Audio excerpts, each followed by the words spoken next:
तो यदि और कोई नहीं बोल रहे हैं तो एक और बात जो प्रभु ने मुझे सिखाई, और पिछले दिनों भी हम आपस में शेयर भी कर रहे थे इस बात को, और वो है लूका 16 का 10 से आगे। ऐसा लिखा है, जो थोड़े से थोड़े में सच्चा है वह बहुत में भी सच्चा है, और जो थोड़े से थोड़े में अधर्मी है वह बहुत में भी अधर्मी है। इसलिए जब तुम अधर्म के धन में सच्चे न ठहरे तो सच्चा धन तुम्हें कौन सौंपेगा? और यदि तुम पराये धन में सच्चे न ठहरे तो जो तुम्हारा है उसे तुम्हें कौन देगा?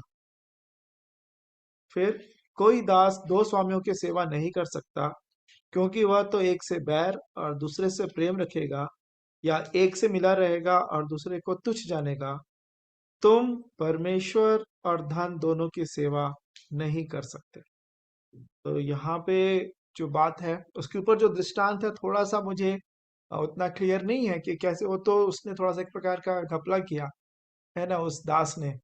जब उसके स्वामी ने कहा कि अब तेरा पद जाता रहेगा, तो उसने लोगों को बुलाया, जो ज्यादा उनका कर्जा था, जो 100 था उसको 80 लिखवा दिया, और ऐसा ऐसा करके कम करवा दिया। कि उसके स्वामी का तो थोड़ा सा इसमें नुकसान नजर आता है मुझे। मैं अकाउंटिंग, मेरा काम है फाइनेंस वगैरह का, तो थोड़ा सा मुझे इसमें, लेकिन जो बात मैंने जो सीखी, जो प्रभु का वचन बताता है, जो समझ में नहीं आया उस पर ज्यादा, उसके पीछे ना लगो, जो समझ में आ रहा है, जो प्रभु सिखा रहे हैं उस पर ज्यादा ध्यान दो।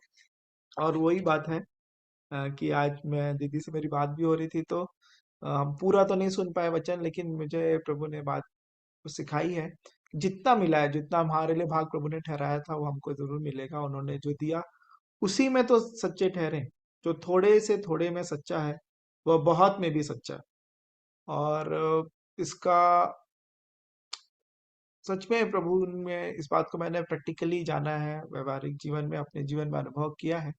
ये थोड़ा सा मिला, उसमें यदि आप अच्छे से काम करें, जो कुछ भी मिला उसमें यदि आप हम विश्वास योग्य रहेंगे, प्रभु सच में बढ़ाते हैं। और प्रभु, या फिर मैं कहूँ कार्य क्षेत्र में, संसार में भी, हालांकि कई बार लगता है कि न्याय नहीं हो रहा है, अन्याय हो रहा है, लेकिन ज्यादा समय तक नहीं रहता। अगर लंबे समय में देखा जाए तो कभी जो सच्चाई है कभी छिप नहीं सकती ना, जो नगर पहाड़ पे बसा हुआ है, जो ज्योति है।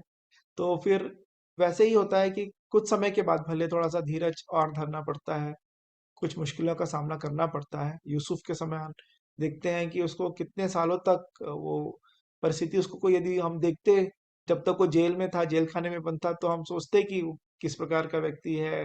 भाइयों ने उसको भगा दिया और फिर बेच दिया, और दूसरे देश में है, वो गुलामी में है। गुलामी में भी होने के बावजूद फिर अब जेल खाने में भी है, और ऐसा बड़ा इल्जाम लगा उसके ऊपर।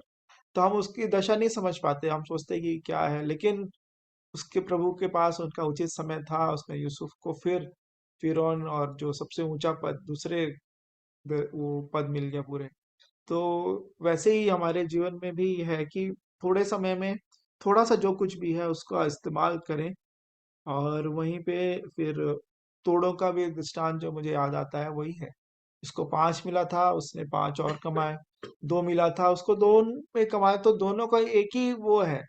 शाबाशी जो मिली दोनों को बराबर मिली, कि धन्य विश्वास योग्य दास, और तू थोड़े में विश्वास योग्य रहा, बहुत सारी बातों का तू अधिकारी होगा। और लेकिन जो एक ने काम नहीं किया, तो उसके लिए लिखा है कि दुष्ट दास तो कहा ही गया, उसको फिर ये भी कहा, निकम्मे और दुष्ट दास, जो इसका है उसको, जिसके पास है उसको दे दो। तो यही है कि फिर आगे लिखा है कि जो कहता है कि मेरे पास नहीं है, तो उसे जो है उसको भी ले लिया जाएगा। मतलब उसके पास है, लेकिन वो फिर भी कह रहा है कि उसके पास नहीं। तो ऐसा हमारे पास ना, हमारी स्थिति ना हो। जो कुछ भी मिला है प्रभु ने दिया है, धन्यवाद के साथ जो भी भाग मिला है, जिस भी क्षेत्र में, मैं कहूँगा, चाहे आपके कार्य क्षेत्र में, प्रभु के वचनों में है, जो भी सेवकाई है, कलीसिया में जो सेवकाई है, या सिर्फ प्रार्थना ही कर सकते हैं घर में बैठ के, जो कुछ भी आपको लगे शायद छोटा सा छोटा काम है, प्रभु छोटे से छोटों पे ही ज्यादा उनका ध्यान रहती है। और ध्यान रहता है प्रभु का उन बातों पे। सो प्रभु इसी बात को फिर से सिखाया कि जो कुछ है पहले उसको तो सही इस्तेमाल करो। ये होगा तो ये कर पाएंगे, इतना पैसा आएगा तो करेंगे, इतना अभी मौसम गर्मी आएगी तब करेंगे, फिर बरसात आएगा तब नहीं करेंगे, जो भी हम बोलते रहते हैं। नहीं, अभी क्या कर सकते हो उसी से करो, और प्रभु बढ़ाने वाले हैं। हम अपना काम करते रहें, प्रभु के हाथों में सौंपते जाएं, और प्रभु फिर हर एक बातों में आशीषित करेंगे।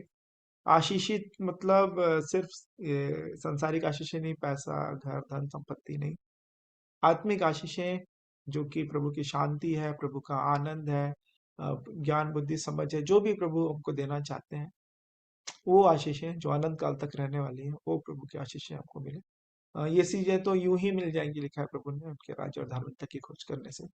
मैं परमेश्वर पिता का धन्यवाद देता हूँ कि थोड़े से थोड़े में भी जो कुछ भी है मेरे पास, उसका जितना समय है उसका इस्तेमाल कैसे कर रहा हूँ मैं।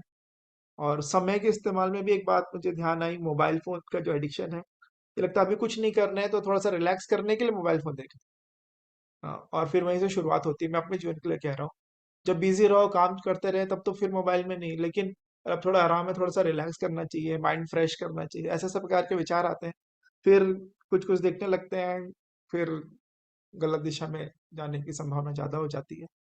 तो वही है कि उस समय, वो समय का भी इस्तेमाल हम कर सकते हैं प्रार्थना करने के लिए, या किसी से बातचीत करने के लिए जिसके लिए प्रभु बोझ देते हैं, या और भी अच्छे कामों के लिए प्रभु में, जो भी प्रभु सहायता करे। सो मैं इन बातों पर प्रभु ने मुझे सिखाया। मैं परमेश्वर पिता का धन्यवाद